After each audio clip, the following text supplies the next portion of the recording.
Anyways, watch the video. Speakly offers you the ability to pick and choose on which aspects of learning a language. I don't want to skip the sponsor this time because, you know, I think it's nice you get to pick and decide what you to use this as publicity for the original creators. So yeah, if you guys want to check this website out, this app, go check it out. Old people aren't eligible for conscription. That's true. That's a really good argument. Web and mobile. Use the link in the description. Web? Why did he said it like that? And get up to 60% off if you join an annual subscription. Many thanks to Speakly for sponsoring this video. Hello. This video is a bit different. A patron asked me what the political theories and ideology of the Putin regime are. I wrote a very long Google Doc explaining it to him, and he and later other patrons insisted that I should make this into a video. Because of the nature of this topic, I decided to not use Poland balls in the editing. They have been mobilizing 50-year-olds though. I hope that you still enjoy this video. Plus Eastern Europe has a demographic problem since 1991. That is true. Does both surprise me and not surprise me at the same time. You will find I think that whole demographic collapse is really influencing Putin's decision because it's basically now or never. And now it's better than ever, so... People of both the far right and far left in support of Putin and his regime, which I guess can cause confusion over where exactly this regime politically lies. Yeah. And some just outright dismiss the idea. I've actually had that question. So, is Putin or its government very liberal, very conservative? I've had the impression that they've always been very center, right, or centrist. But they do a lot of conservative stuff, but they always sometimes praise the Soviet Union or use like pro-Soviet language, which was far left, straight up socialist. So I don't know. That's actually like a really good question. What ideologically, like, can you explain the ideology of Putin's regime? Being any sort of ideological purpose Bulgaria is expected to lose 30% of its population in the coming decades. Mafia state. I have to counter that claim. There's talk that Russia will abandon Kherson, blow up the water dams to flood the area. Russia is far right, in my opinion. To be both at the same time. In fact, I would argue that most authoritarians are gangsters, and that authoritarian politics is gangster politics. To give an example, Horst Wessel was a Nazi brown shirt who was killed by a communist in a street brawl. The Nazis made a propaganda song praising Horst Wessel as a martyr to their cause. But what you won't find mentioned in that Nazi propaganda song, and what is curiously also missing from Horst Wessel's Wikipedia article, is that Horst Wessel was a gangster. He was a pimp who ran an illegal prostitution and ran an extortion racket. The Berlin Criminal Justice Archive has extensive records of his criminality. There's a common misconception that crime, in particular organized crime, is inherently apolitical, or something that is outside of the political process. And that is just not true. If you read a political science book, especially if it is about Italy, you will realize that crime, and in particular organized crime, is in fact a system of political engagement. You will find it throughout authoritarian regimes. There is, for example, a common myth that Mussolini cracked down against the mafia. In fact, he did not. Many of Mussolini's brown shirts were mafiosi thugs who joined to get away with murdering competing mafiosi. I'm gonna go edit that wiki article. Oh, dude, please. And they were universal. That'd be so cool. So freaking dope. Was not a policy in opposition to criminal violence. It was in fact a policy of gaining a fascist monopoly of criminal violence, applying a divide and conquer. I mean, I guess he wanted to make the mafias fascist, so hey. Policy on the Italian mafia. The flag goes hard. It goes a little hard, yeah. Ceausescu was a street gangster. Also, many of the collaborators in Nazi-occupied France. That is true, though. Stalin used to be, you know, an agitator, and he would go shoot people or just, yeah, he was. Were originally street gangsters, pimps, and heroin smugglers. And there are many more examples. So to summarize, there is no contradiction between being a criminal and being an authoritarian. Organized crime is just a means of anti-democratic politics. With that out of the way, what is the ideology of Putin's Russia? I will try to summarize by using the three most important political thinkers and theorists of the Putin regime. And a spoiler ahead, not one of them is Dugin. Alexander Dugin's influence on what I don't know who that is, honestly. I need to read more books, I know, but... is very overrated in the West. But more on that at the end of the video. The three figures are Ivan Ilyin, Lev Gumilev, and Karl Schmidt, with Ivan Ilyin being the most important political philosopher of the current Putin regime. In the speech that Putin gave on Friday, the 30th of September 2022, during a ceremony annexing full How would you feed that sword in your mouth, though? Right at the end of his speech, quote him, "And I want to close with the words of a true patriot, Ivan Ilyin. If I consider Russia my motherland, that means that I love as a Russian, contemplate and think, sing and speak as a Russian, that I believe in the spiritual strength of the Russian people. Its spirit is my spirit, its destiny is my destiny, its suffering is my grief, and its prosperity is my joy." Ivan Ilyin is a recurring feature in the entire political career of Putin. Putin has been citing Ivan Ilyin since the early 2000s. It sounds like it. He called him a true patriot. Declared Ivan Ilyin was his favorite philosopher and historian. In 2006, Putin had Ivan Ilyin's body that was buried in Switzerland. I know, right? A lot of old regimes that were socialist or communist used to be very socially conservative, which is interesting considering now how we view socialists or communists as also very socially liberal. But I don't think it has... I mean, I think that's actually pretty new, this idea that socialists also very extremely pro-LGBT rights and transgender rights and all this stuff. I think that's actually pretty new. But yeah, there were a lot of people in the Stalin years who would support women's rights, and I'm sure the Soviets did some of that stuff. I watched part of this video already, so I can tell you to prepare for some controversial stuff. Ooh. Exhumed and returned to Russia, where he was reburied during a state ceremony. This is gonna be good. Present.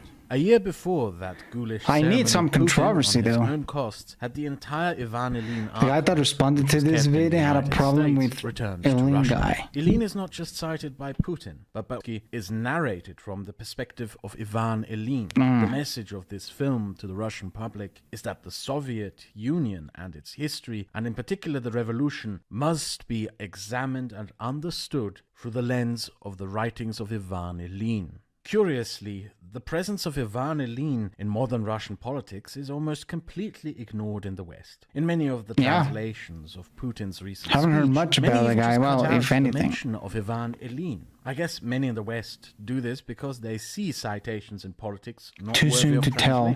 But this Probably. is a huge mistake. Ivan Ilyin, evidently, is one of the core influences in Putin's understanding of Russia, of politics, and of Putin's political beliefs. To understand what the ideology of the Putin regime is, one has to understand and confront Ivan Ilyin.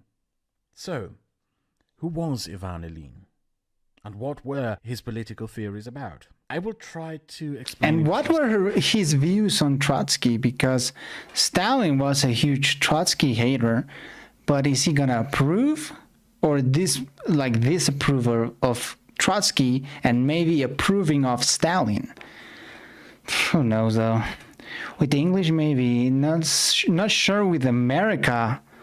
It's just us Anglo-Americans with Quebec. Segments. Love the French people. Been to France many times and had nothing but positive experiences with France. Ivan Ilyin was born into an aristocratic Russian family. In his early years, he was a Russian reformer who mingled with socialist and liberal reformist groups. Ilyin studied law, and his early work was about abolishing something called Russian lawlessness, and instead establishing a new rule of law. What is this Russian lawlessness? I made an entire video on this, which I will link in the description. To summarize, a legacy of Mongol rule over Russia was the creation of an absolutist Russian state institution that lacked rule of law. It separated Russia from political developments happening in Europe and instead set it onto a different path that strengthened authoritarian rule. As a result, rule of law, meaning law as a standard that applies equally to all, and law as a mechanism to hold rulers accountable, never existed in Russia. Law was always just a cudgel used by rulers to enforce their will. And if you were wealthy or powerful, it basically goes down above the law. to the Mongol Empire. This has historically been true throughout the entirety of Russian history since the 1400s. Yep. Many Russian intellectuals have over the centuries debated its legacy. The novelist Dostoevsky. The dude's forehead blends with the background. That's so true, especially like this section though. Like this hardcore blends. Despised the West and declared Russia's difference from it to be a mark of cultural superiority, which he called the Russian soul. In contrast, many Russian reformists like Dugin began despising what they also called Russian backwardness. Conservatives who argued... I agree with that argument, Russian backwardness. I've heard that before, and you could see Russia has always been, at least economically, very backwards from the rest of Europe. And yes, Russia has always been a military superpower. There's no question about that. But if you really think about it, it's just because they have so much people, they've always had so many numbers that they can just throw people at you until you surrender. I mean, what did they do in the Winter War against Finland? At the end, when Finland was winning, they just threw men and more men and more men until eventually Finland could not resist anymore. So yeah, I agree with our argument. Russia, at least economically, has always been very backwards, especially again early in the Soviet days. This video needs Mongolian throat singing. I know, right?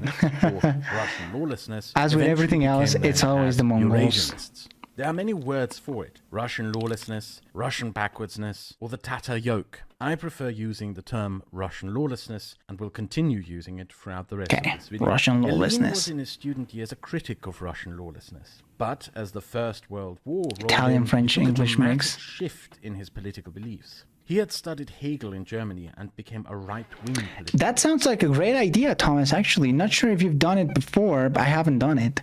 Future stream, could you perhaps react to Epic History's video on the history of Russia? That'd be pretty epic. I would love that. Yes, Epic series is great. All right, we'll do it. Next stream, Ivan what do you Ilyin think? Went on to become one of the founding Peak language. and founding theorists of a completely new political ideology of the 20th century, fascism.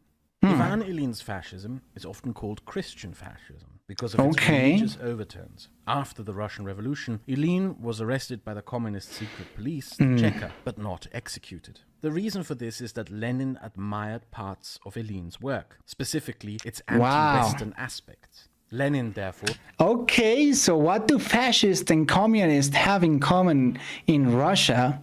The anti-West attitude. You know, it's always, a lot of times it's always that. Personally intervened, and instead of Ilyin being shot, he was exiled and deported to Germany. You have to keep in mind that this was decades before the Second World War, and years before fascism became a major... Controversial, as I said, Lenin famously claimed that fascism was the last stage of capitalism, which some Marxists to this day like to repeat as if it were some sort of genius insight into the machinations of history. But instead, it was really just an expression of Lenin's authoritarian cynicism. Fascism to him was just useful in ending Western liberal capitalism. So it served a video about the Mongols, that's also coming. But I would love to do the one about Russia, especially because everything that's going on.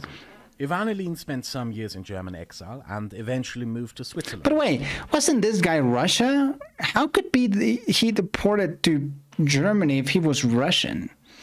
Or maybe he was German, I don't know. He continued writing and expanding on his fascist theories, as well as commenting on current events. He believed that Russia was a uniquely innocent nation of God, which was destined to carry through and fulfill the promise of fascism. That eventually a fascist uprising would overthrow the communists and redeem Russia. Now I understand why some of you said that Russia is right or far right, you know? If Putin said this guy was a patriot, a true patriot. Yeah, like a super fascist guy.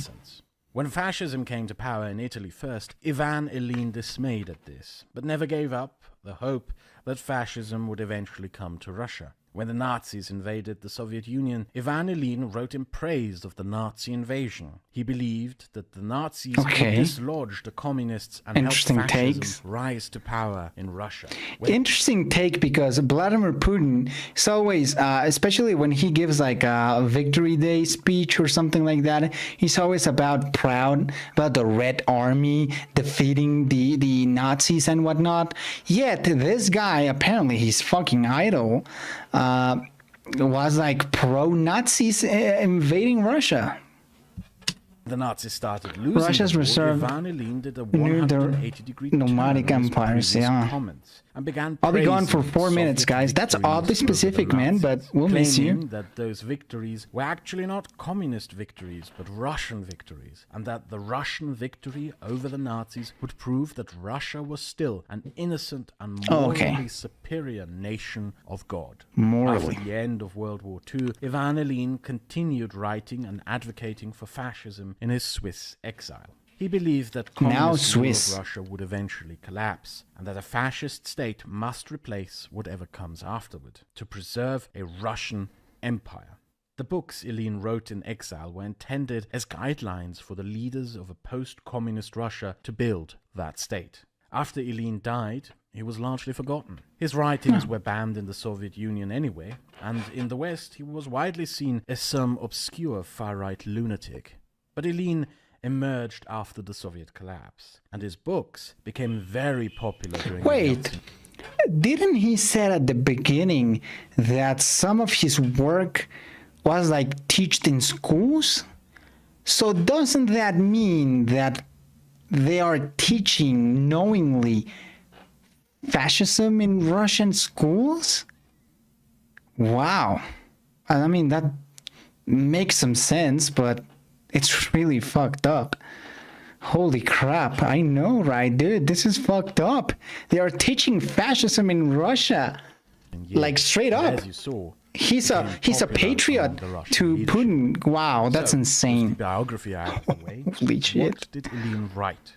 Ilyin's fascism is often called Christian fascism because its foundation is a reinterpretation of Christianity. Ilyin wrote that politics began with God's creation. Through creating mankind, God destroyed the singular truth that was God. Through this, he doomed humanity. The Red Army was a meat grinder without morale. Desires and passions, which people may pursue, but are unable to gain from them a restoration of the sole and only good, that is God. It is the case for many countries, or a different extent, of course. Yeah, that's true. Christian, but also Abrahamic theology. By claiming that God's creation was essentially a mistake, Ilyin basically claimed that God was fallible, and you will not find that in any conventional Abrahamic religion. In the Abrahamic religious tradition, God is almost always universally seen as infallible.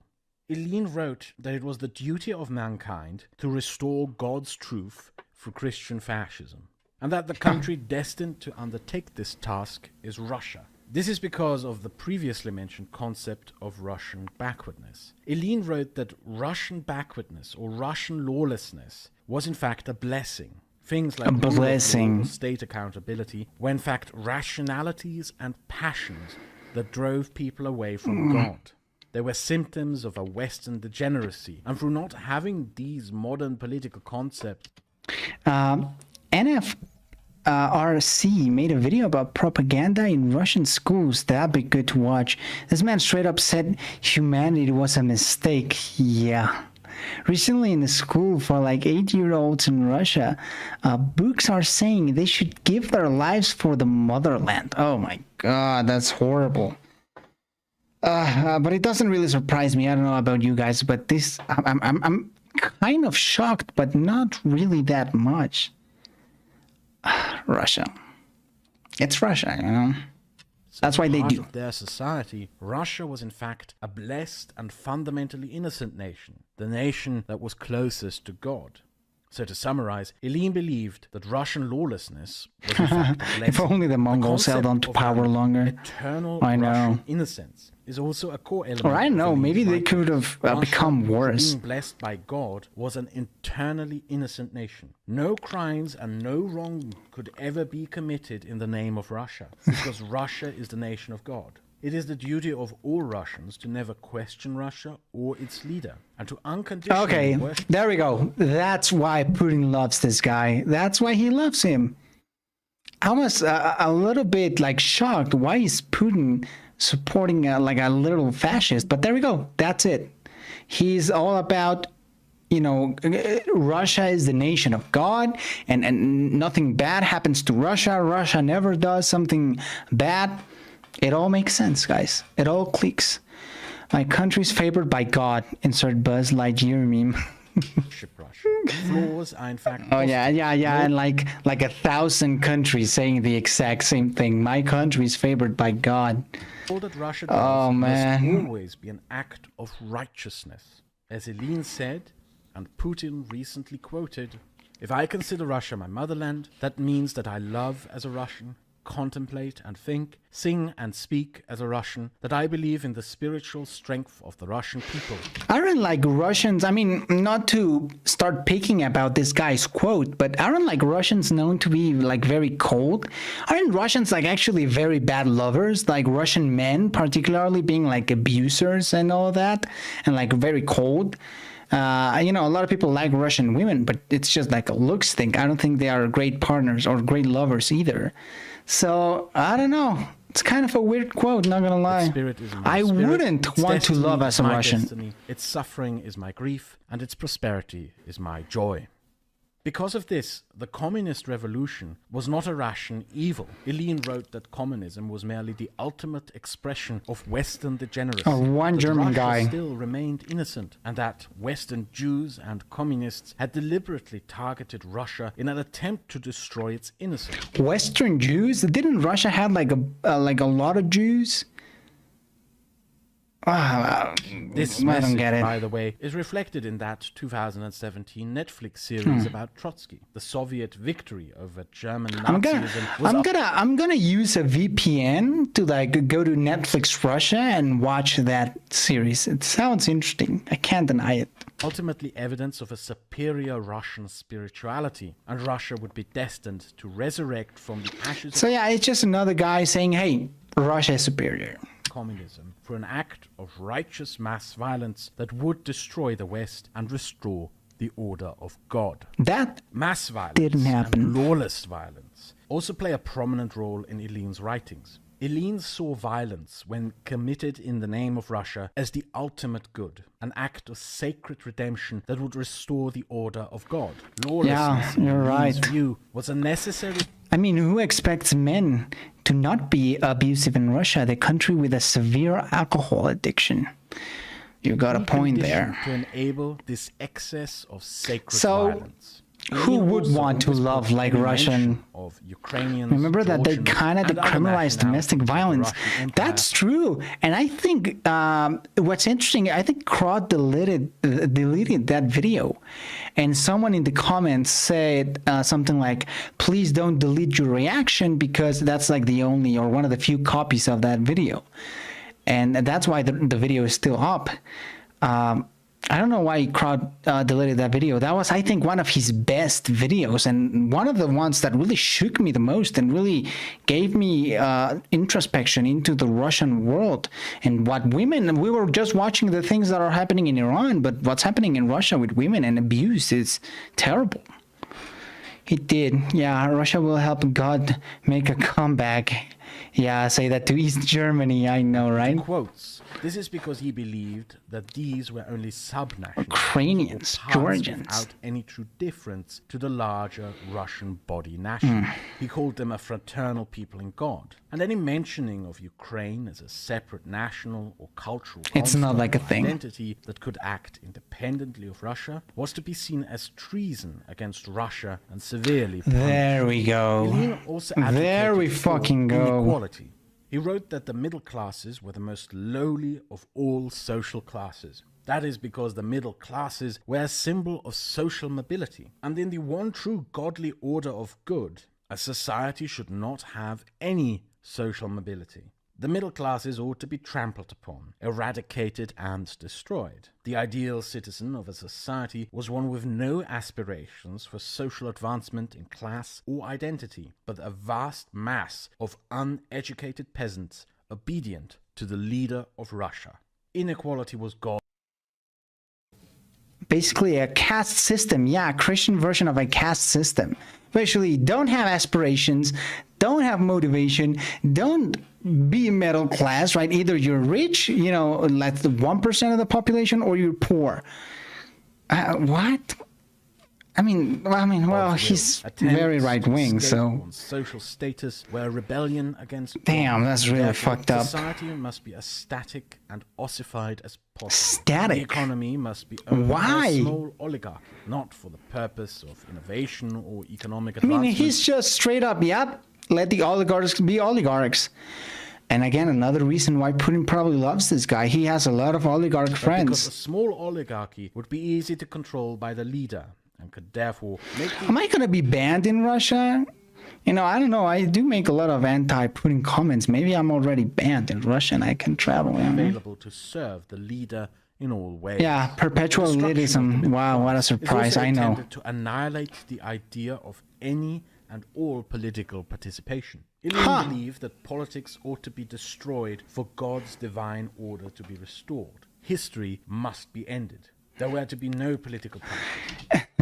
Then, you know, remember when at the beginning of the video said that people don't really know much about this guy? I think I know why. Because he's basically saying or telling you that you should be poor, that you should have no political power, that it only matters if you're Russian and you like love God. I mean, this guy's ideology is fucking horrible. It's horseshit. No wonder nobody knows about this guy. Thank God nobody knows about this guy. And even if they knew, they would fucking hate it. I don't want to be a peasant. I don't want to be a farmer. I want to, like, have, you know, political rights. So, I don't know. No parliament. No political... I'm back. Hello, Turkov. There should be annual Missed ya, buddy. elections, but with no secret ballot, publicly, with only the option of voting for the leader of Russia. In many ways, this ceremony would have been intended as a mockery of elections as carried out in democratic societies. Through the elections being neither open, fair, or in service of any political purpose, the participants essentially surrender Be a sheep and follow the group, said this guy. Yeah, that's basically what he's saying. Through this ritual. And, you know, I think he got it completely wrong. That's not, in my opinion, in my, I guess, philosophical opinion, that's not how humans work. Some of the things that makes us humans are motivations, the will to protest injustice. Look how much we've moved or transitioned from... well, not every country, but our instinct is to fight against injustice, not to just sit down and do nothing. Obsessed over the idea of a Russian redeemer, off topic, but the communist takeover. Is eating frozen fruit with a spoon gross? For me, it's like a healthy popsicle. I don't think it's gross. I mean, it sounds like on paper a good idea. I've actually eaten frozen food, like strawberries. So I guess this guy looks like yeah, he looks like Lenin, doesn't he? Like the same face, hair. Yeah, he does. Russia. He prophesied that eventually, from the ashes of communism, a great and powerful it's like fascist Russian Lenin man would emerge. This man would be masculine, powerful, dedicated to God, and in the words of Ilyin, the living organ of Russia and the instrument of its self-redemption. Yeah. The great Russian That's not gross. Would direct the sexual desires and passions. He's the fascist Lenin, you know, I have to say that. Through his persona, thanks, guys. And thereby cleanse Russia of sin. He would destroy rationality and factuality, restrain the passions of the Russian people, and banish the corruption of ideas and politics. It will be this great Russian leader's destiny to go to war against the West, to end its corruption and redeem it through bloodshed and sacred violence. Thereby, the great Russian leader will end history itself through the restoration of God's totality. This is an outline of what Ilyin believed, and considering how often Putin cites Ilyin, it can give you an idea of how the current Russian regime views itself. From the destruction of the middle class, the establishment of an oligarchy, the belligerent militarism, the denial of cultural and national identities outside of those of Russian, and the destruction of... Can't be factually wrong if there are no facts. 10 out of 10 logic. If Lenin met this man, he'd be politics with its degradation, he'd backhand him silly. Self-humiliation. We find I could see that reflected in many aspects of the Putin regime. I would argue the most... Yeah, so it's all about the propaganda in Russia. It's all love to the motherland, dying for the motherland. It's all about the oligarchy and having the Russians as tamed as possible. And you might even wonder if part of the alcoholic addiction or the alcoholism that's in Russia, like, is it maybe something that the government is doing to the people to tame them? Probably not entirely, but I do think that maybe it's an influence. Maybe the government in Russia keeps lower taxes for the alcohol or for, tobacco. I don't know. I think it's likely that they do keep it that way because they want Russians to drink and forget about their problems. I think Putin banned drinking in public, to be honest. Oh, really? Huh. Well, I guess my theory just got destroyed, but still. Important purpose Ilyin served for the Putin regime, however, is the concept of eternal Russian innocence. Eternal Russian innocence. I can't believe that Putin really tries to convince everyone that the invasion that he's committing is good. You know, it's good for Russia and the people, the Russians inside Ukraine. He said that he was only gonna do this military operation in Luhansk and Donbass, and he wants to annex more regions than just those. So I don't know, it's just bullshit. A Russian news presenter said a few months ago, if we were to have a nuclear war with the West, we Russians would go to heaven. What the fuck? The situation with vodka is complicated in Russia. I could see that. Are built on a claim of their own innocence. They are good, cannot do wrong, and must always be an outsider. This guy looks like Putin if Lenin had a baby. Is always rejected. You can observe right? That's actually pretty accurate, though. It does kind of look like Putin and Lenin. Social media and watch them constantly. I mean, pretty much every Russian autocrat looks exactly like this. Like this, what a pair. For everything. Putin's Russia faced a problem in constructing its myth of national innocence, its communist historical legacy. When communism died, Russia could have honestly confronted that history, examined it through a process of self-reflection, and built a better historical understanding of themselves from there. Instead, Ilyin provided an excuse to continue a myth of a national innocence that rejected any and all self-reflection. When Ilyin was reburied in Russia, the presiding Orthodox priest called him a Chekist in the name of God. That statement is an absurdity. Huh? Straight to heaven? Sounds like straight out of the Taliban World War II Japanese propaganda. I know, it sounds a lot of what a Japanese World War II would say. It's not grounded in any sort of political or historical realities. The point here was to marry the new authoritarian rule of the right with the historical legacy of an authoritarian left, to make the communist heritage part and parcel of the new authoritarian right-wing state, and to avoid any serious self-reflection. As absurd and utterly confusing as modern Russia with its state propaganda that combines religious, czarist, communist and fascist symbols. Bro, what the hell? It serves a purpose of casting Russia as an innocent nation at its core, where none of these are in any way contradictory. Ivan Ilyin is the most important political theorist shaping the ideological underpinning of the modern Russian state of Vladimir Putin. But there are other political theorists who have influence over the politics of the modern Russian regime. After Ivan Ilyin, one of the most important among them would be Lev Gumilev. Lev Gumilev was a Soviet intellectual who wrote during... Oh my god, I just had the funniest thought ever. Put this video to send in the clowns. It'll just be gravy.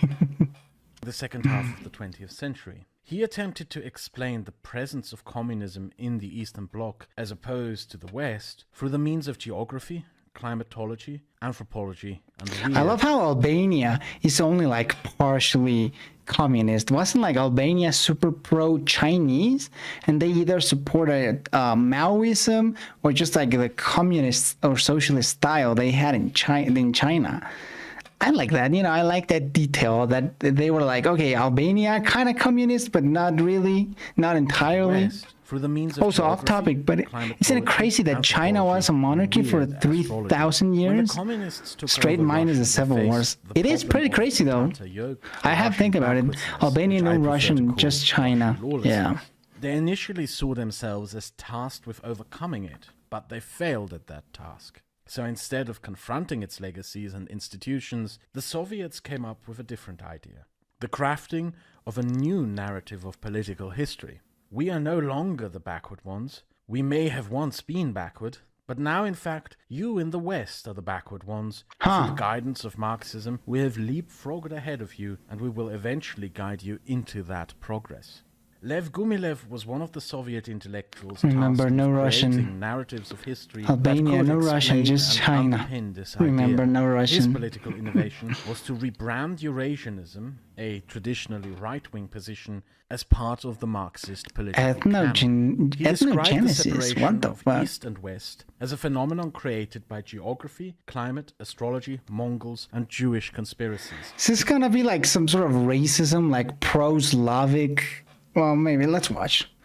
He claimed that by having access to the world's oceans, the peoples of the West, be they British, Scandinavians, Dutch, French, Iberian, or American, had lost their societal and cultural connection to land. And Yugoslavia was a socialist republic, but they were anti-Soviets. Yeah, I remember watching like a TikTok or something about the leader of Yugoslavia, like threatening Stalin or something like that. In Tito's, yeah, that's his name, Tito's.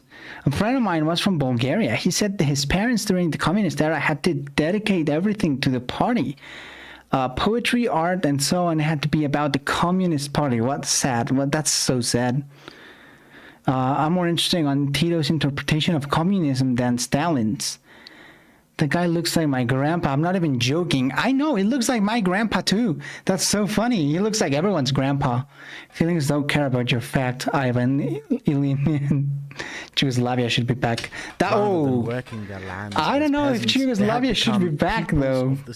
They hate each other. The oceans and trade. They thereby surrendered their deep-rooted traditions and cultures that tied them to land in favor of capitalism and a politics of individuality and selfishness. Okay, so we first had a fascist. Now we have, what, a communist? That's interesting. Remaining landlocked were people of the soil. Through never developing a merchant class bourgeoisie or an industrial proletariat, the Russians remained a nation of peasants, a people who worked their lands and people of the soil. Gumilev claimed that through being forbidden to ever leave, these peasants developed a communal culture that tied them deeper and more consciously to their land. By these means, they were never corrupted by capitalist ideas that had corrupted the West, and remained a people. East Germany should be back. No, you did not say that. Oh my God. To the soil they lived on. There's gonna be fire. It has to be pointed out that Gumilev and his writings are anti-Semitic and are an expression of the often ignored Marxist anti-Semitism. He described the Jews. Wow, there was Marxist anti-Semitism. Gotta feel bad about the Jews, man. The right wing, the left wing, they had no place in some of these places. Bulgar, we want two Germanys. Bulgaria also have a strange origin. Oh my God, if we bring back East Germany, we bring back Vichy France. Oh shit. Oh my God. As an inherently landless not gonna comment. No comments. No conception of a connection in tradition and culture to land or soil, nor an idea of tradition of manual labor in agriculture on land or soil, developed an inherently parasitic culture and politics. Okay. I remember reading that some in Bosnia, Croatia, and Slovenia have a nostalgia for the Austro-Hungarian Empire. I love Germany so much, I want two of them. Of feeding off and manipulating other peoples. Gumilev claimed that the Jews had bring Prussia back. Mongols into conquering and oppressing the Slavic peoples, so that the Jews could then parasitically feed off the Slavic peasantry. Slovenians love Austria. I don't know if I've said this many times, but I do have some Slovenian ancestry, so I love everything relating to Slovenia. And if Slovenians love Austria, then I love Austria too, damn it. Even though they try to put their emperor in us. Such as in alcohol. It should be pointed out, if it wasn't I live in Occitania and that this is completely false ahistorical nonsense. In part, this claim by Gumilev draws on the anti-Semitic publication On the Jewish Question by Karl Marx, which describes Judaism as a religion that merely provides some spiritual wishy-washy justification to what is actually a material practice by the Jews of being money hoarders and schemers. It is in fact often forgotten today that Marx reinforced the anti-Semitic stereotype of the Jews as money hoarders and manipulators. From the perspective of Soviet Marxist scholars. Wow. That was pretty strong language. I actually did not knew that Marx was anti-Semitic, or that. Wow, I don't know. That was nasty. My German friend said Germany and Austria should unite. Thomas said yes. I don't know, man. Maybe some of us have PTSD from the last time they united. Man, not a lot of person like those poor Jews. Jews were a group of people who Karl Marx also supported gun rights. LOL.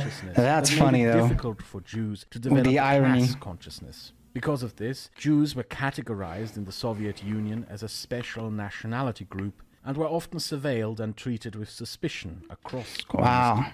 I do feel bad for Jewish people. Like, imagine all of this for a few decades being mistreated, and then World War II happens and you are, just gone. So can you give them a break? And now everything that's happening, I'm sure you guys heard about all the Kanye West comments about Jews, the Jewish people, the Jewish community. I mean, that's fucked up. And there were some people in like the United States who were really supporting those comments. So yeah, can you give them a break? I don't know. Countries. The communists believed that they had to break a Jewish ethnic consciousness to replace it with a class consciousness. You can see this attitude towards Jews as inherently part yet apart, reflected in modern Russia to this day, where Jews are often described and shown as both part of society, but also different and separate from society. It is also reflected among a certain type of modern Marxist in our day and age who believe they have the authority to select and categorize Jews as either good Jews with class consciousness and bad Jews. Australia has been. Let it rest from the retirement from the world stage. That's so true. Gumilev is very much in line with these I would be against the German-Austrian Union, but I think the Austrian constitution banned it. It's interesting. Isn't like Bavaria very similar to Austria? I mean, I could see it. I could see a German-Austrian union, but I don't think, like, let alone Austria. Like, imagine the rest of the world's reactions. World War II is like relatively fresh. Like, it happened not that long ago. It's like that would get a lot of people, especially in Europe, scared. That Germany is already the most powerful or like the biggest country in Europe, and they're gonna get like more power. I think that would scare a lot of people in the international community. Yes, Bavarians speak a similar dialect to Austrians. I don't think the Austrians want to be German. I don't know. I mean, it makes some sense. Very popular in I don't blame them if they want to be together. They are Germans at the end of the day. Evoked this idea in his own writings about Russian Jews. Gumilev also based much of his ideas on interpretations Gumilev, that's a funny name. He used meteorological statistics and temperature measurements to draw a line straight across Europe that conveniently went straight through the border of West and East Germany, and claimed that because of the colder temperatures east of that line, Siberia began in Germany. East of that line, he claimed winters were colder, peasants had to work harder, agriculture was more widespread, therefore peasant culture prevailed, storage economies were more necessary, and because of these supposedly geographic factors, these places had an easier... Austrians do not see themselves as Germans, really. I mean, of course, now it's hard because we see Germans as people from the country Germany, and we don't see them as a people's group, which maybe it's good, but that's surprising. I thought that Austrians would see themselves as German. I mean, they saw themselves as Germans a few decades ago, so I don't know. Start into communism. Austrians are artists, LOL. More comfortable lives, oh God, no, please no. Access to the seas, and they used to until World War II. Okay, This is also nonsense. That makes sense. Famines were widespread and regular all across Europe before the Columbian exchange brought potatoes, maize, and corn. But also, if you look at European meteorological data, you will realize that by the standards of Gumilev, you can pretty much draw the borders of his imagined Siberia everywhere. You can just as well declare Norway, Iceland, and Switzerland to be part of Siberia by his imagined geographic standards. And it's Gumilev's imagined. final contribution to the rebranding of Eurasianism didn't come from ripping measurements out of any scientific field like geography, but from a weird astrology writings about astrology. What? He claimed that the success or failure of a civilization depended on cosmic energy emitted from the sun. That once every few centuries, the sun emitted a burst of energy. I mean, it'd be so funny to see like Vladimir Putin believing in astrology. It'd be hilarious, dude.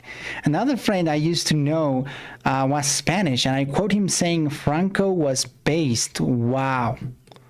I think you need to stop being friends with that guy. Earth and energize a people into greatness. The cosmic rays that had invigorated For real, this video is going over my mind, just saying. During the Roman age, Europe's cosmic energy was therefore decaying and spent. The West was therefore a dying civilization that had run out of cosmic energy. But the Russians had not received but inherited the cosmic rays and energy of the Mongols, to being conquered and mixed with the Mongols. Therefore, the cosmic Russians rays, were the youngest and most cosmically energetic of all oh my god. I mean, I thought the last guy was crazy, but this guy is just fucking nuts. He's not making any sense at all. I mean, neither did the previous guy, but yeah, a lot of Spaniards are nostalgic about Franco. I think especially like the older generation do really miss those days of Francisco Franco. But I don't know. I think young people of Spain are pretty liberal. This astrology thing is so dumb. I want to believe it. It's still weird that to me Spain was fascist until like the 70s. I know, it's pretty crazy though. And it was with this. I mean, Spain was fascist not that long ago, like what, 50 years ago? The world. That's crazy though. That's a crazy thought. Snyder described his summarized theories. Gumilev believed that it was Russia's destiny as a civilization to conquer the West and turn it into Mongolia. If you ever heard Marxists ramble about Eurasian civilization or the Mongolian civilizational mission of Marxism, as mad as these ramblings. Well, guys, you're now Mongolia, I guess. What the fuck? Why Mongolia? Well, Eurasian civilization. Political theories written by a Marxist thinker, namely Lev Gumilev. Gumilev's rebranding of Eurasianism made it part of the Soviet Marxist canon. It is the reason why you find Eurasianism. Young Spaniards who come to my high school used to song fascist song for fun. Wow. Wow, that's actually pretty... I mean, well, obviously fucked up. It was never as bad as the Nazis, but yes, it was still fascism. The Russian lawlessness was rebranded as a Russian progress, or as a means by which Russia was uniquely able in the world to advance communism by overcoming others. As a result, you still have Marxists today who argue in defense of Russia under the Putin regime, even though it has little to do with Marxism. Yeah, with Marxism itself. Gumilev provided Marxists with a rebranded, enlightened nationalism of sorts. The idea of Russia's unique position. This guy is so mad, though. A civilizational mission in destroying Western capitalism. Well, I'm off to learn Mongolian. Plays a central role in this is why I say that the wizards shouldn't go into politics. Always ends up crazy. Talking about Russia and wizards. Celebrated by the Putin regime. Putin has stated that he believes in Gumilev's theories, and that Gumilev's writings are the foundation of how he views geopolitics. Gumilev's Eurasianism is Putin's Eurasianism, minus the Marxism. In internal politics, how he views the role of state, society, politics, and Russia's role, Putin still relies heavily on Ivan Ilyin. But on foreign policy, and what Russia's role in the world ought to be, Gumilev plays a significant role. In some ways, Putin combines the ideas of Rasputin, Russia's biggest love machine. There's a final influential thinker whose influence can be seen Merlin was good in politics, though. in its preservation of lawlessness. This one, however, isn't Russian, but German. Karl Schmidt. Karl Schmidt was a Nazi law professor, became the chief legal theorist of the Nazi. Okay, so at first we had a a fascist, and now we have just a straight up Nazi, which is a fascist too, but German, come on. The German state. He provided the legal justification and framework this is painful. for the seizure of absolute dictatorial powers, was instrumental in creating the legal framework and theories of the Nazi state, and after the Second World War, Schmidt remained an unrepentant Nazi, a committed fascist, and vicious anti-Semite. Committed fascist. This barred him from any work in Germany. So two fascists. As a law professor at a university. Should we say just straight up, Putin is fascist or has fascist tendencies? I don't know. Franco's Spain, where he formulated more theories. Karl Schmidt's influence, specifically the influence of his writings, is far more widespread than many first assume. To historians who study law or legal history, Karl Schmidt is sort of an unwelcome ghost of sorts, or a kind of potentate of doom. His writings always creep up and appear among politicians when something really bad is about to happen. The most infamous example is that Karl Schmidt's legal theories can be found in the constitution that Pinochet forced on Chile. Karl Schmidt's theories in geopolitics can also be found, reflected, and discussed in the School of International Relations. Not based Chile. Not just popular in the far right, his theories have also been repeated and used in the far left. You will, for example, find the influence of Karl Schmidt's work. I think Putin is nationalist, but not fascist yet. Yeah, he's committed and professional fascist, not a part-time fascist. Yeah. Richard Nixon's Watergate scandal, Kissinger's foreign policy in South America and East Asia, and the War on Terror.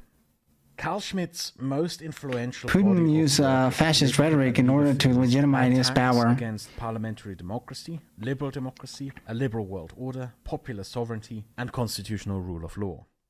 Among these is very different from the first guy. Of the state of emergency. During the chaos of the Weimar Republic, Schmidt proclaimed that rule of law was an unfit construct to provide security in times of crisis and therefore fostered insecurity. Therefore, it was an unfit construct to govern a society in general. The liberal order of a state, through rule of law and accountability, is according to him too weak to preserve. Pinochet was of Breton ancestry. Wow, I actually did not know that. Is nothing more than struggles over Is that an power. insult? He invented the legal concept of a state of emergency, which you all are probably familiar with, but he expanded it from being a temporary state of affairs into being the permanent status quo of a state. He declared that sovereignty can only be achieved through ignoring law and the destruction of rule of ignoring law. Just no, sorry. He's very similar to the first guy. The state must place themselves above the law, act without the constraints of law, and be unshackled from any accountability to law to guarantee true exception. In the words of Schmidt, okay, Mr. Palpatine. Sovereignty is defined by he who decides the exceptions. The state ought to become a permanent state of emergency so that the leader can secure the state. It's interesting how you can hear like him switching pages. Like he's just reading this at one go. Schmidt's writings are known to have been read and appealed to. Yeah, maybe you had internet problems. Yeah, because we can all see your comment. Who saw the state of Russia during the chaos of the Yeltsin. Is it just me? No, he does actually look like... he does look like a young Palpatine. Well, young, right? Quote unquote. Germany. Schmidt's writings. I sent 4 long comments. Again, I can see your comment just fine. And interpreted in... Sometimes I think YouTube bans some words. I haven't banned anything. I haven't banned anyone, just one person that was spamming. But I haven't banned any words or commenters or people. So I haven't banned you at all. So I don't know. Maybe it's just YouTube sometimes monitors some words. So I don't know. Maybe that's that. Maybe there's a letters. Yeah, probably. There's maybe a letters. I think there's actually like a limit for letters. I think it's like 200. Russia as solutions to the chaos of Yeltsin. Ilyin may have provided a Boris Yeltsin and philosophical justification. That was big chaos too. So yeah, I could see that. State. Karl Schmidt provides a legal and political justification for that fascist state above the law and in preservation of Russia's lawlessness to ensure the very existence of Russia as a sovereign entity. It is very much of note how Ilyin and Schmidt... Okay, what is Vladimir Putin gonna say about this guy? I mean, he just can't openly approve of him. Not only he's a fascist, but he's a Nazi. The Russians fought against the Nazis. I mean, they celebrate Victory Day every single year. I don't think... Well, let's see. Let's see. Oh, God. Putin, I have brought peace, freedom, justice, and security to my new empire. The rule of law. But ultimately, it is also not surprising. You can really see where the Galactic Empire got its influence from. Fascism the Galactic Empire supported human supremacy. Might is what makes right. The will to exercise power is what matters. And the restraints on power dictated by the liberal state are something to be destroyed. He's staring at Alderaan after blowing it up. As a different Nazi legal theorist, Hitler's personal lawyer, Hans Frank, once said, "Law is whatever serves the race." Oh, wow. Ilyin viewed lawlessness almost like a religious blessing. Schmidt provided a secular justification for it. I mean, why am I shocked? It's Nazis, of course. Who abolished law. For political thinkers with an interest in unrestrained... He and his close supporters are really anti-intellectual. It does seem like it. All right, basically, I think the Russian president doesn't actually believe in any of this, just borrows quotes. Maybe, but he does seem like he has grabbed some influences from them. Putin's mobilization efforts, 200,000 units ready with 1 million more on the way. Jesus Christ. In France, some fascist writers are still popular. Wow. I don't know how to feel about that. Damn, 200 units ready. Oh, that's going to be bad. Had a very seductive appeal. For those who see their society as threatened and believe an act of lawlessness and unrestrained power can save them, Schmidt has the greatest of appeals. Russia must have an absolute leader above the law because Russia is under threat from outside, and therefore Russia must have the absolute leader above the law or it will be demolished and cease to exist by outsiders. The dear leader above the law not only exists in Ilyin's divine mission from God, but with Schmidt's theories, the leader above the law also exists to ensure that Russia can continue to exist despite its enemies. The sense of outset threat and outside enemies also plays a key role in the writings of Karl Schmidt's political ideas. He believed that all politics must always begin and be defined through identifying the enemy of the group. This is a direct attack. He got too much war exhaustion in Hearts of Fire and 4.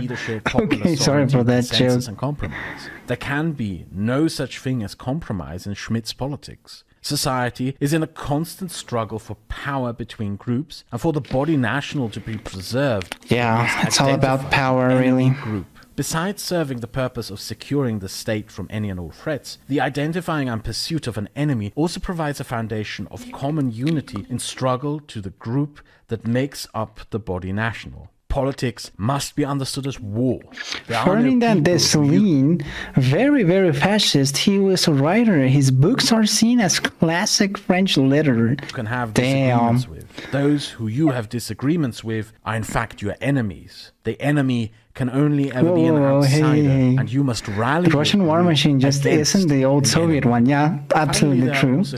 Doesn't have to the infrastructure to keep going. Let's hope they can keep going. These spheres of influence, which he called great spheres, are geopolitically dominated by a great power that dominates over the geographic landscape of that great sphere. India, Russia, the USA, mainly China. through the conquest and colonization of the Americas, managed to create the first true international order, in which the Western concept of the nation-state became the predominant global order. But the system of nation-states did not... This man, a lawyer, is advocating for no laws. How funny and ironic, right? There were response videos to Kraut, and he admitted that he might have been wrong about how at least Ilyin influences Vladimir. Oh, really? Wow. Experts on the Putin regime have dismissed the Ilyin connection historically. He does like using this stuff as a backwards justification, though. Yeah, we could watch that response video. We could. If anyone has a name, we could watch it. Continue to determine the political outcomes and course of the smaller nation-states within their own great sphere. The politics and ideologies of these spheres are therefore irrelevant. in terms that the smaller nation-states do not get to pick them. If a great sphere adheres to a certain ideology, it is because that great sphere has a great power with that ideology. Schmidt believed Eurasia was a great sphere with the great power of Russia. Being Russia, as a communist state, therefore gets to decide the politics and ideology of everyone in that great sphere, be it Poland, Belarus, and then Ukraine, Putin Finland, Kazakhstan. thinks he has a right to decide what for the rulers Ukraine. of Warsaw, Kiev, Tallinn, or Helsinki want, or what Kraut linked it on its community page. I agree with Romanesque. This was what I wrote and what didn't appear in chat. Huh, that's weird. the peoples of their countries want is irrelevant, because it must be Vlad decided Vexler about chat is the wins channel and that responded. demands Okay, of the Vlad great Vexler. power of that sphere. Okay, let's Google that for a second. Vlad Vexler chat. Okay. There we go. I think this is the video, right? Yeah, in response to Kraut. Okay, let's save it. So in the end, Moscow gets to decide for all of them. Karl Schmidt's writings on spheres of influence and great powers were not a defense of the communist Soviet Union. He was, after all, an unrepentant Nazi right up to his death in the 1980s. Unrepentant. No, his theory wow, on 1980s. Like, that's pretty old. I mean, he was one of the ones that lasted a while. Attack on the liberal West, liberal democracy, and the idea of liberal universalism. Because at its Oh no. Putin also said years ago that Poland made Germany invade. Bro, blaming Poland for the German invasion. core, this idea by Karl Schmidt. Oh god. I mean, for the love of logic, they brought back the commissary officer. Component of the liberal framework. Specifically, he attacked the idea of there being an international law, which he described as little more than a thin veneer to disguise American imperialism. It's ridiculous. Oh yeah. There cannot be a rules-based world order, let alone one based on liberal values, because there are no rules, only geopolitical power and the exercising of that power through great powers and the global game of power dynamics. The liberal West cannot apply its values universally, because this would lead to direct confrontation and war with those great powers who do not share its values. The liberal state must therefore compromise and accept that its values do not apply to all, and thereby surrender its liberal core claim to universality of values, and thereby expose itself as a lie. According to Karl Schmidt, geopolitics and the politics of great powers will ultimately destroy the liberal West by forcing it into positions of hypocrisy. The more the liberal West will concede to other great powers, I don't know, some of these people are just so weird. The rule of law will be undermined and eroded by being increasingly exposed. What would the future of Russia after the death of Putin, though? Yeah, stage will lead to hypocrisy. Depends on the successor. Stage, which will erode the foundation. He could be very wild. To defeat the West and its liberal order, change the ideology or break up. The whims of anti-democratic great powers. I wish that Russia changes ideology. Russia could be part of the West. Russia is very European in most ways, so I don't know, for the Russian people to be sanctioned and suffering, it's just not fair for the Russian people, you know, not the Russian government. So I hope that Russia in the future can integrate with the European Union even. Within what Schmidt saw as their sphere. It is European, yeah. It is not difficult to see how this feels. It has a lot of Asian influence, though. Central Asian influence. It is not difficult to see how it appeals to both the anti-democratic left and the anti-democratic right. Absorbing Russia by that logic. That this is how those who rule Russia see the world. One can understand. I know, it's terrible logic. That's true. Much effort to ensure that Assad would step over Obama's infamous red line. The universal claim of a common humanity and rules-based order was surrendered in Syria and forced to not apply to Syrians in opposition to the regime of Bashar al-Assad. If the democratic ambitions of the Ukrainian people can also be crushed under a Russian boot, then not only does this mean that Ukraine must subordinate to the rules of a zero-sum power game, in which it is merely a chess piece played by the great power of Russia. No, it also means that the idealism of the West is at its core a lie and must be surrendered to rules of a game of power between great powers, in which nothing but the exercise of power matters. To Schmidt, an international set of rules or an idea of universal human rights and laws are little more than a disguise of American imperialism and power politics with the intention of destroying the sovereignty of other great powers. To Schmidt, both in internal politics and in international politics. Yeah, that's true. Probably some censorship on YouTube's part. Like I said, I haven't banned any words. I don't even know if that's possible. So it's likely YouTube, and especially like probably with the controversial stuff, I absolutely believe it. Any democratic government in Russia would need a majority success to convince the people that this was the better system. And that's going to be tough, because isn't like Vladimir Putin actually like quite popular amongst the Russian people? Is the dynamics and exercising of I don't know, man. These are the three main political theorists who influenced Putin's vision for Apparently Russia. so, as of now. Is that much of this was very much in the open. As mentioned before, Putin was never quiet about his admiration of Ivan Ilyin. I'm also pretty sure that some of those in the audience who have read the books of Alexander Dugin had their jaws dropped sometimes. Let me explain to you and all those who have not read Dugin's books. Close to nothing that Dugin wrote is original. Almost everything in Dugin's books is just ripped from Ivan Ilyin, Lev Gumilev and Karl Schmidt. In particular from Karl Schmidt. There's not a single another fascist political theory in anything that Dugin has ever written. Leading to oligarchies, yeah. Currently, the people are not convinced that liberal democracy would work for them. Market these ideas as his own. Dugin's role popular, popular. Overestimated in the That's what I meant. He is not the Kremlin whisperer, as some may say. Putin cites Ilyin and not Dugin. Dugin is merely a sort of brand manager and marketer. Something Russians call a political technologist. I like to think of Dugin as more of a useful bigot. His useful bigot? Was the wife of the American fascist Richard Spencer, and Dugin has ties to various European fascist circles, from the late French-Romanian fascist Pavlescu, who was one of the founding thinkers behind Generation Identity, to the Canadian fascist Lawrence Southern, to many others. I believe the reason he is prominent in the West is because the Russian regime would like him to be prominent in the West, as a salesman of the ideas behind Russia's new fascism. In Russia itself, Dugin only has a minuscule political role, if any at all, which is why, rather than calling him the Kremlin whisperer, I prefer calling him the Kremlin's useful bigot. There's a final note I wish to give on all of this. The most baffling thing about all of this, to me, is how widely unnoticed it went. The Trotsky series I love from the 2017 is something that really catches my attention, and I'll get into why. French mentioned. Wait, what? Fascist cinema.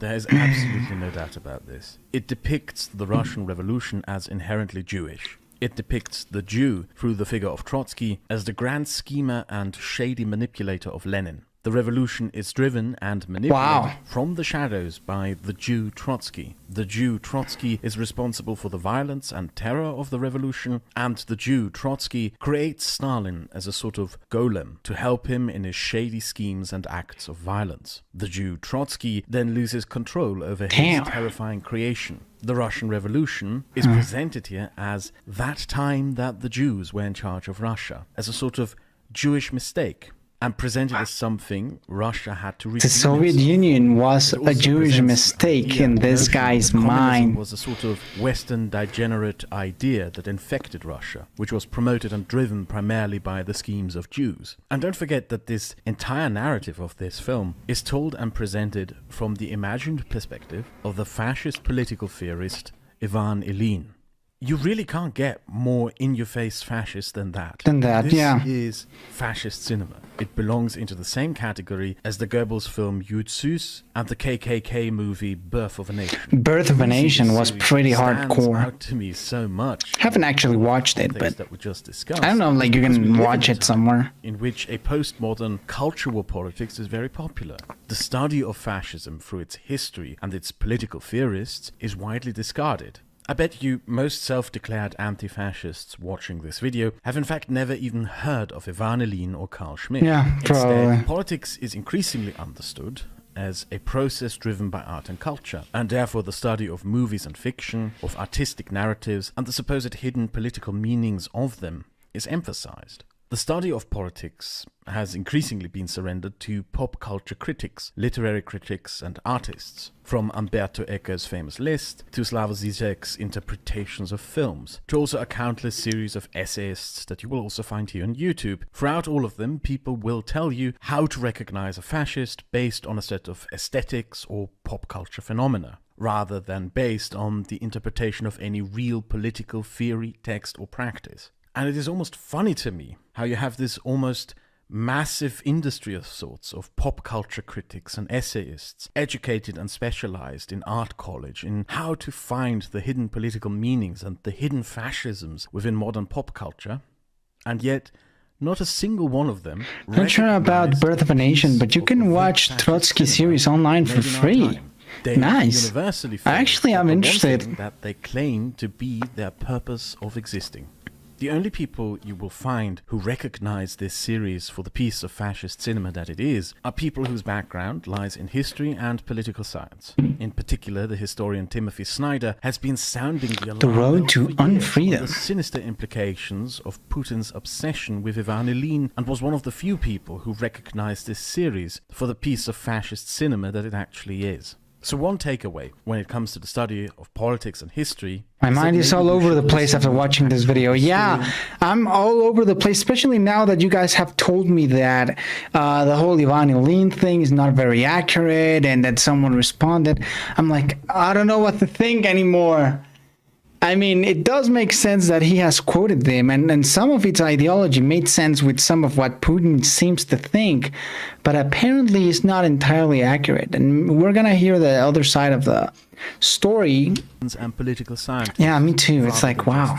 Pop culture critics. It's like too much, man. Jesus. I would, however, also blame a willful, widespread ignorance, especially where I live in Europe. Oh. Cultural politics may be more of an American problem, but it cannot be denied that many European advocates... I don't know. I feel like Kraut needs to do another series like the one he did on Mexico, the one he did on Turkey. I think he needs to find a country and just do some 3-part video on it. Maybe the USA, maybe Germany itself, maybe China. I don't know. There's so many interesting countries out there, and this topic, I think it's interesting and important, but I think the video is a little long. I don't know. State of self-denial over the direction. Plus, my ass hurts because I've been seated so long. Western European policy towards Russia, so, you know, was dominated by assumptions of an inevitable democratization of Russia. All the Putin regime, inevitable, yeah, just criminal excesses that would fade away with the eventual demise of Putin. I think he said the Netherlands is next. What? Was relevant because the neoliberal economics of I know, if it's gonna be one video series. Consequently, democracy in Russia. I mean, that's cool. The Netherlands sounds interesting. Maybe not my first guess, but foreign policy approaches in recent history. I am certain that a few years from now, Schröder's and Merkel's approach to Russia will be remembered in the same way as appeasement.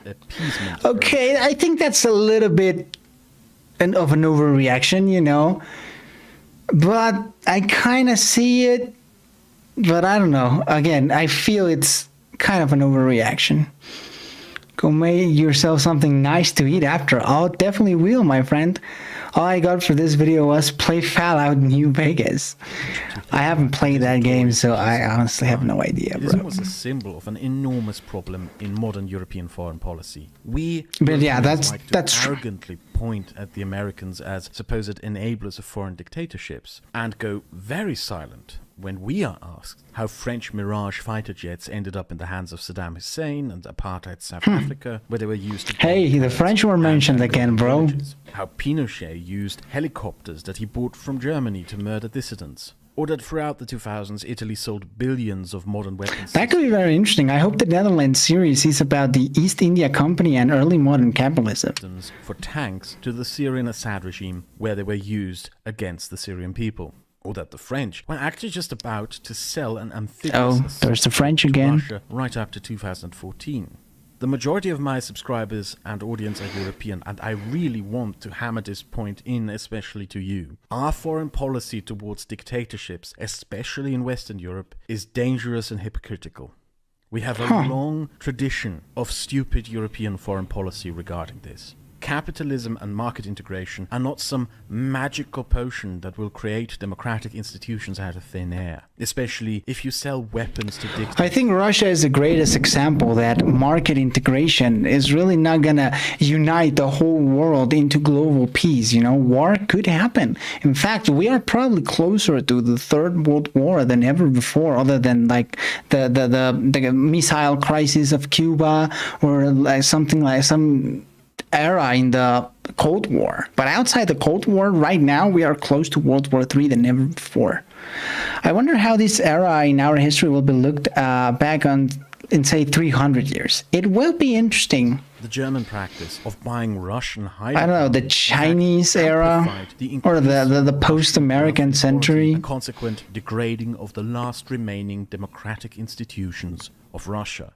There is this funny incident from a few years ago, which I believe is very symbolic of Western Weil Russlands Außenminister die Welt sein. Russia. That was when the Russian foreign minister, Lavrov, visited Germany. I think it would remind it like the mid-19th century to us. Could be. The German reunification, an era of a lot of revolution, was and actually illegal and should not have happened. Everyone in the audience at some gathering, and in that speech said that the German reunification of West and East Germany was actually illegal and should not have happened. German unification was illegal. Yeah, what a funny joke. The funny Russian man. But barely anyone noticed that Lavrov he was serious. He was being serious. This is what his government actually believes. And when someone tells you who they are, it is that pronunciation terrible. I know. Arrogantly presumed of right to interpret who they are for them, because if you do that, in the end, you will only lie to yourself. And this is a very valuable lesson that I hope we now learn as a result of recent events. A Russian friend of mine who really wanted me to make this video and sent me screen caps of Ilyin in her university textbooks insisted that I should not on her textbooks, but asked me instead to promote her favorite LGBT charity that helps gay, lesbian and trans Russians who, as you can probably guess, live rather difficult lives in Russia. I would imagine so. In the description. If you enjoyed this video, looks like they never sleep. You can support my channel through Patreon, channel membership, or a donation. And I hope to see you soon. Wow, my God, I don't know. I feel like my brain is just tired. You know, I just wanna mentally just shut down and sleep. My message don't show in the chat. Forbid us to trade weapons on and then build Nord Stream. I don't know what's going on with YouTube, guys. I swear to God, I haven't done anything. My messages don't show in the chat. I don't know, man.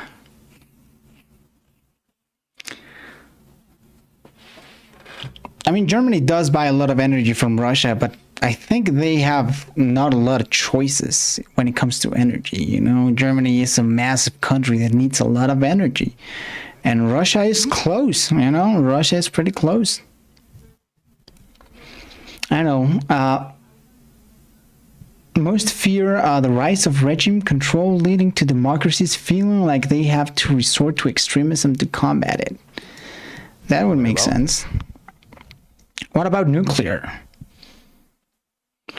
I mean, nuclear, it is a real option for Germany, but at the same time, like, look what happened at Chernobyl, look what happened in Japan, Fukushima. So I think there has been a lot of nuclear accidents, or well, not a lot, but the necessary. Now imagine on a place that's like very densely populated. Germany has a lot of big cities. Like, you can't have a Chernobyl in the middle of Germany. That's just like not an option. So I'll do get your point that maybe Germany could have some options. I don't think they have a lot. And the cheapest, safest at the time maybe was Russia. They didn't make the greatest choice. In fact, they doomed themselves to have this winter be cold. But at the time, it seems like a rational decision. Germany needs to invent that fusion reactor. They do need. We can food that for all energy resources. Germany said the last reactors will shut down in April next year. Yeah. Maybe they shouldn't do that. Just saying. You know? All right, let's watch this video. The ideology of Putin's Russia, reaction to Kraut. This video has over 100,000 views. So that's pretty interesting. I think people overreact to nuclear reactors. I think they do. But, you know, the Germans are being overly cautious, you know? I think that's the thing. They are being overly cautious and avoiding nuclear energy because there could be an accident. And while it might be a little silly to us, imagine a nuclear accident happening near a massive German city, you know? It's just, I don't know, I get their fear. German energy pricing systems mean that expensive nuclear energy makes all energy more expensive. It's weird.